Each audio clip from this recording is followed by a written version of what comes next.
still behavior modification technique. For today, ang topic po natin is more on focus po decreasing negative behaviors or maladaptive behaviors. Last week po kasi ang pinag-usapan natin is more into teaching skills or teaching new behaviors. This time naman po, ang focus natin is existing na po yung inappropriate or maladaptive behavior. Ano po yung mga pwede nating gawin to decrease it. So, this is why I said medyo mas important po than the previous ones yung topic natin last time. Kasi ito po parang addressing yung current issue na meron na tayo. So, again, I am Teacher April Lu Magnaye po. I'm an occupational therapist. So we will go directly to the slide. Wait lang po ha. So we are going to reducing inappropriate behaviors. So ang premise po nito, may pinapakita na pong inappropriate or negative behaviors yung inyong mga anak. So ano po yung mga pwede natin gawin? So the first one, in reducing the inappropriate behavior is planned ignoring. Okay, ano po yung ginagawa pag planned ignoring?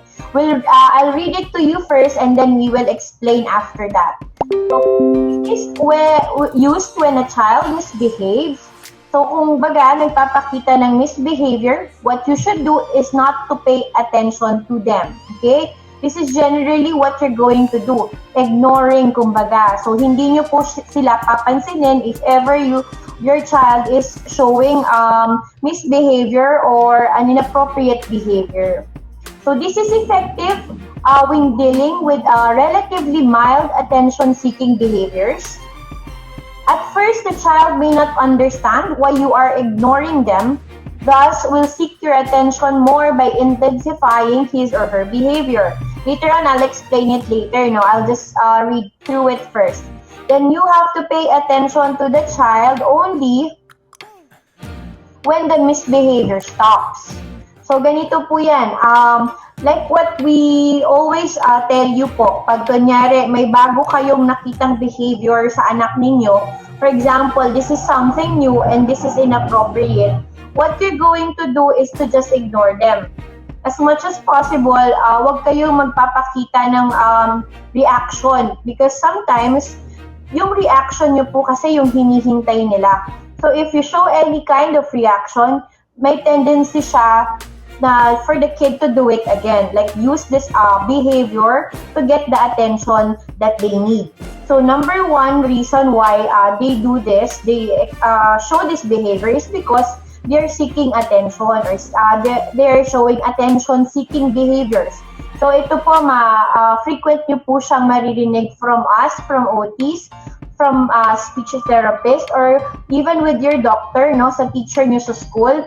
Pag nabanggit po nila itong term na to, attention-seeking behaviors, then it's most probably negative behavior po ito.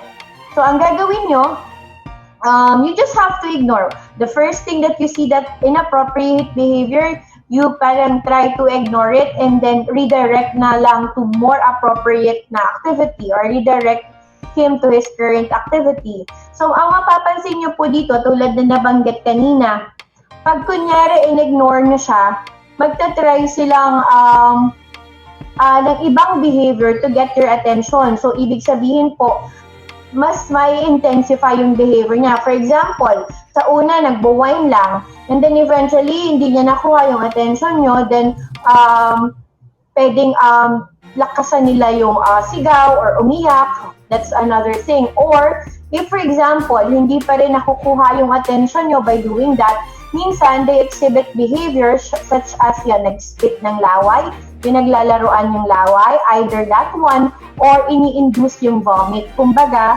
pinipilit nilang masuka. Common behavior po ito.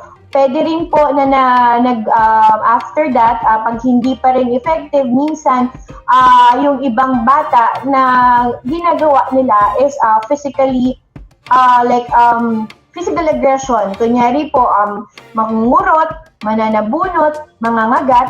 So those behaviors, sometimes they do it para intensifying yung behavior nila to get your attention. So even if yun yung mga behavior na pinapakita nila, it will help not to give too much not to show too much reaction. Kasi minsan, di ba, as nanay or as tatay, may tendency tayo na, for example, sumigaw or kaya magulat. So the more you do this, the more it reinforce the behavior even more.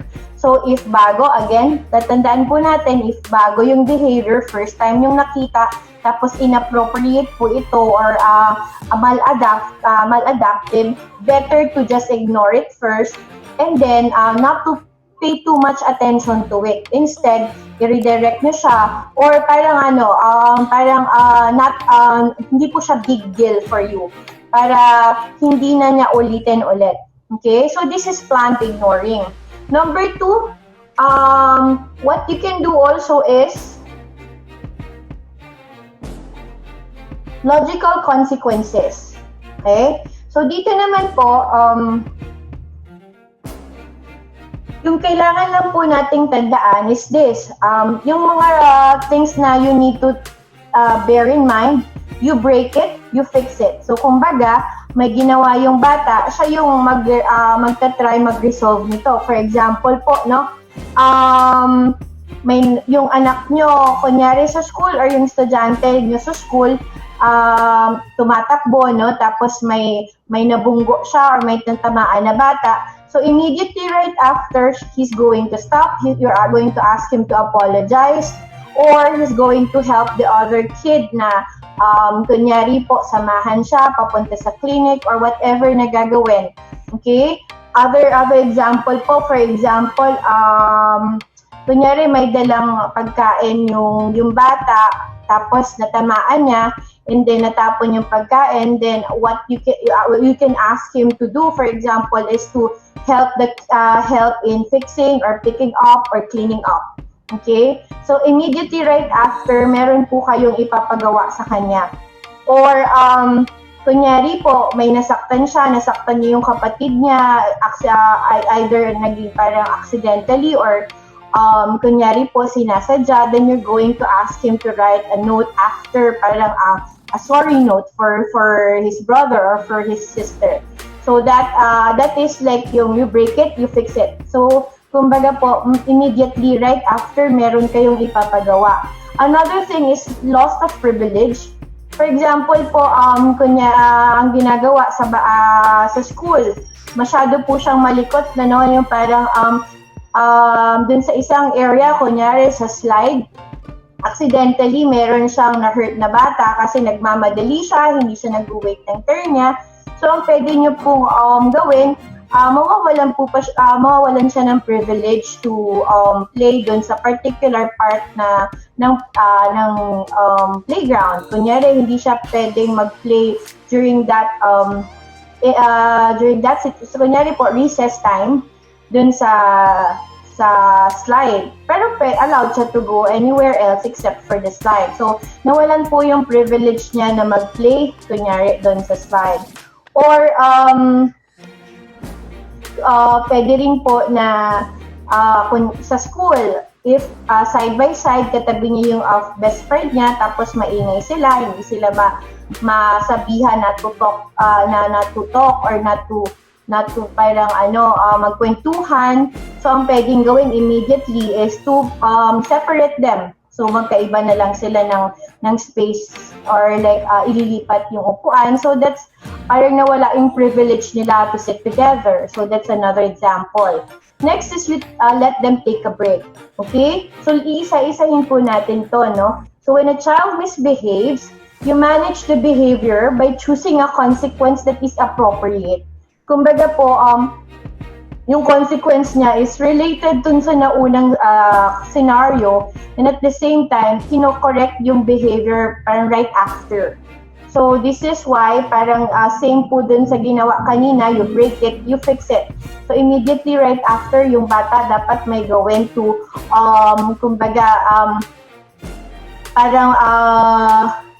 para i-lighten yung situation.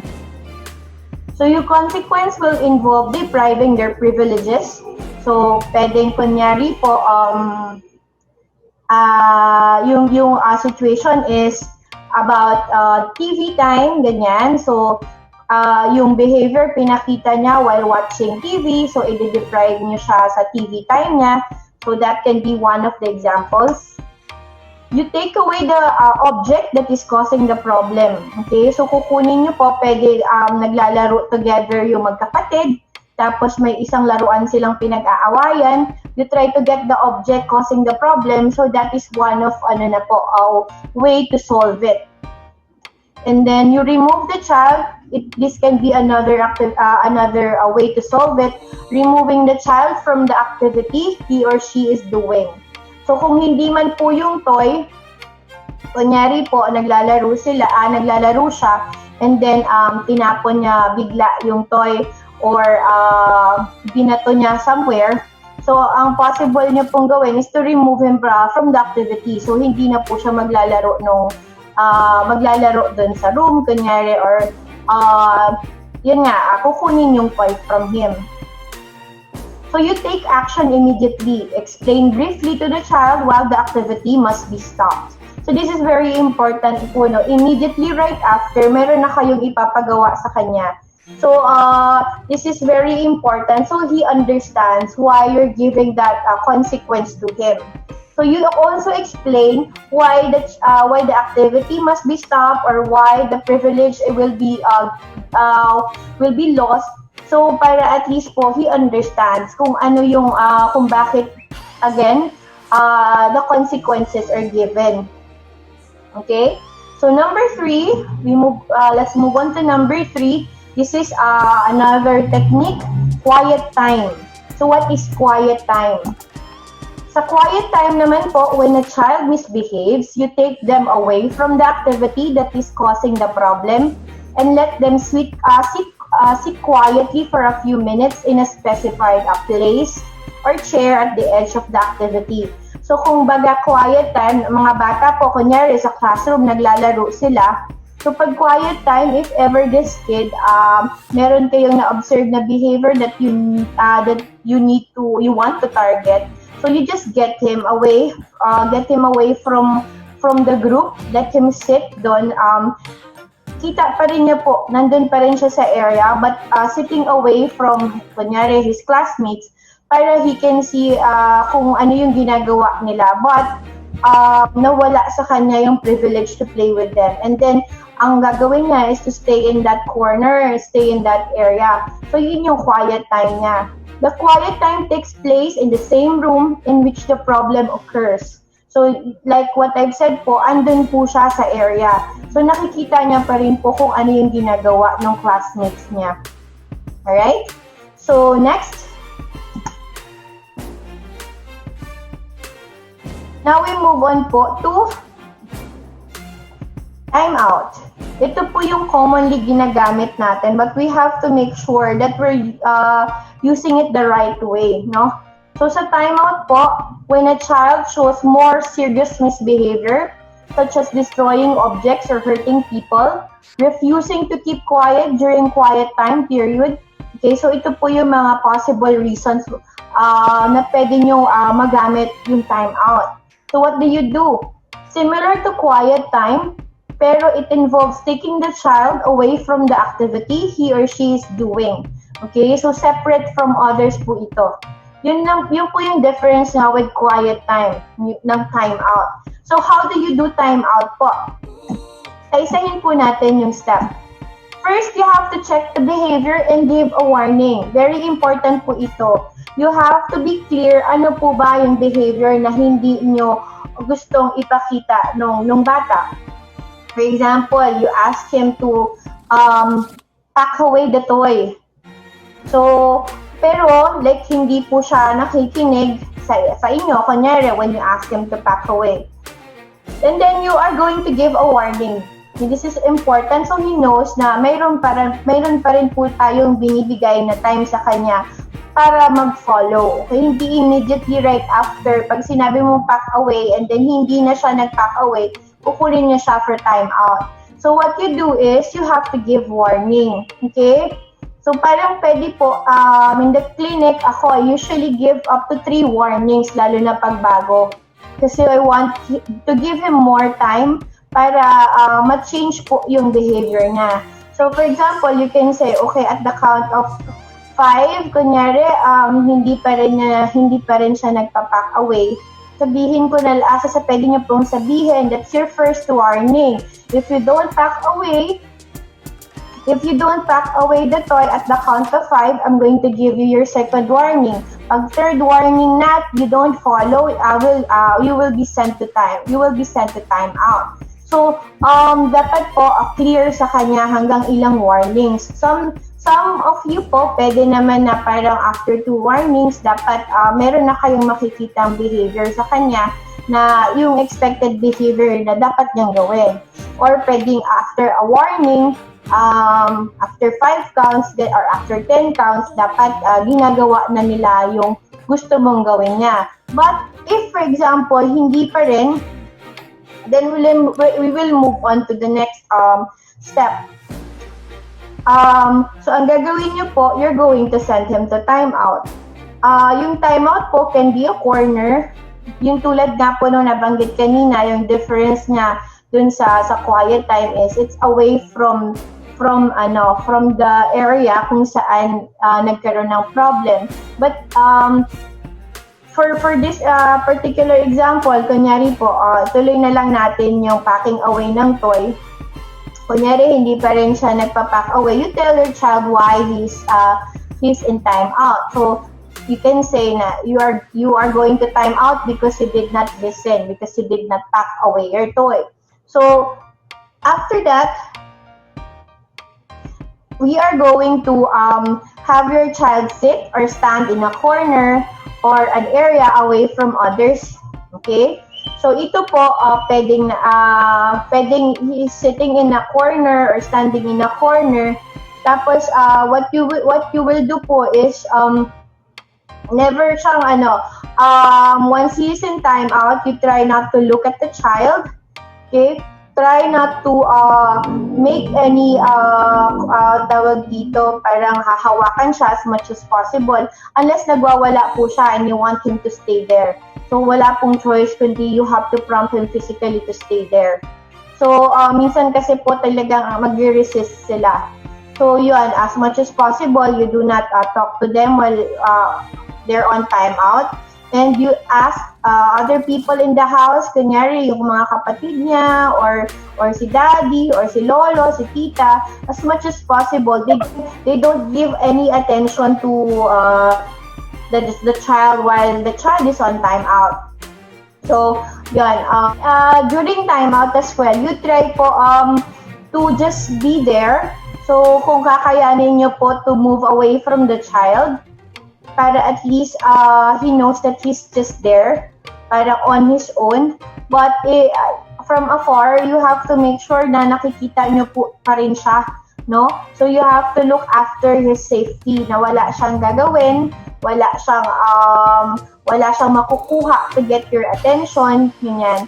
So minsan po kasi what they do is pag naka-time out sila, nagiging busy sila doing something else. Like may toy na nandun sa area, then they'll just get it and play with it. So parang nawawala, nagiging useless po yung time out na because supposedly he's just going to be there on his own doing nothing, no?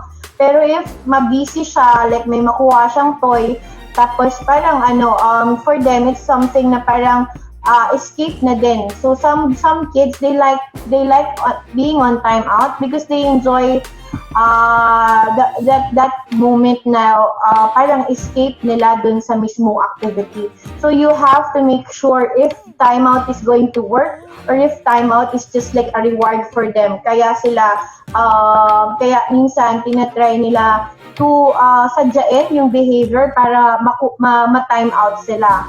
So those things you have to note also when you're doing this, no? Aside from that, okay, let's move on. Sorry, ayaw mag-move. Alright, so how do you end the timeout? So pag ending the timeout, important dito kung gaano ba katagal. So as a rule po, 1 minute per 1 year, 1 year of age, it's equivalent to 1 to 2 minutes. So kunyari po, your kid is 3 years old, so 3 minutes timeout. For if 5 years old, 5 minutes time out. Parang ganun po siya. Equivalent siya dun sa 1 year of age yung time na naka-time out siya. So how do you end it? When you want to end it, make sure that your child is quiet already. He's calm already dun sa area, sa corner niya. Wala po siyang extraneous movements, hindi na nagre-resist. Because if may resistance pa rin, then mahihirapan po tayo to end it. You will only count that time, yung time po na maandun siya sa place niya when he's calmed down or when he's not doing anything anymore. Okay? So for example po, natapos niya na yung time niya. So you have to explain to the child again kung bakit niya nakuha yung time out, why siya na-send sa time out. Now, if you're, kunyari po, na-time out siya because again, yung example natin is kailangan niyang mag-pack away and hindi siya nag-follow, then you have to tell him again what he needs to do or give him a chance. Okay, your time out is finished na. Can you help na mommy pack away the toy? So, pag kunyari po, nag-assist na siya, or nag-help na siya, then you have to reinforce the behavior. You praise him for doing so, for helping you, ganyan. But if not, kunyari, resistant pa rin itong si child, hindi pa rin sumusunod, then you have to do the timeout again until parang ma-make sure na nakuha niya yung message na you're doing it, parang you're not going to give up, no? Na parang tawag dito, there's no way out. Kailangan niya talagang gawin yung activity or yung demand mo sa kanya. Okay? Again, what I've said kanina po, you praise the next good thing your child will do.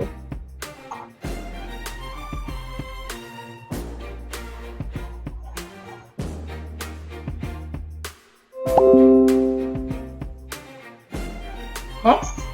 Yung next way natin is satiation. So sa satiation, you allow the child to continue or insist that she continue to do or perform the undesired behavior or task until she gets tired of it. Okay? Dito po, for example, very common, no? Yung yung mga bata, for example, yung nag-spit sila because they want to, like, kunyari, avoid the task. So you can ask him to spit all the way. Dire-diretso po na parang, sige, spit some more, ganyan. Until parang siya na mismo yung masawa spitting. Okay, that's satiation po, no? So, you just need to also, ang pinapagawa ko sa clinic right after kunyari spitting, he needs to clean the area as well. So that can be one of the things you can do. So you just have to think of yung mga behavior na pwede nyo pong gawin to, no? Yung tawag dito, paulit-ulit niyang gagawin hanggang sa siya na mismo yung mapagod doing it. Like kunyari, ano pa ba? Pwede yung shouting. Minsan pag sa bahay lang or like hindi naman siya like makaka-disturb kayo ng ibang tao or katabi lang yung bahay ng, yun alam niyo po yun, yung room lang, yung wall lang yung naghihiwalay sa house. So you can try to do this. Minsan parang you just let him shout some more hanggang sa siya na mismo yung mapagod. So that's satiation. Next. Overcorrection. This is another method you can do.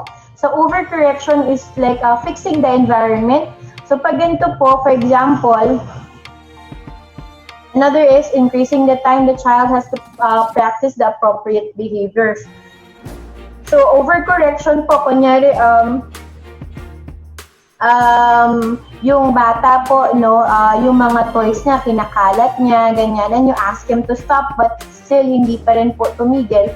then what you can do for overcorrection is you let him pack away his toy, pack away his kuya's toy, pack away yung kung ano man lahat po yung nakakalat doon. So, hindi lang yung toy na kinalat niya, meaning to say, he's going to pack away everything. Kumbaga, overcorrection is letting him do the activity or letting him do clean up kung ano man yung kinalat niya, but and then doing more pa. Okay, so that's overcorrection. He will not stop by just like kunyari cleaning up yung mga mess na ginawa niya, but he needs to clean up also the mess of his kuya, the mess of his ate dun sa play area. Yun po yung pwede nating gawin. So that's overcorrection.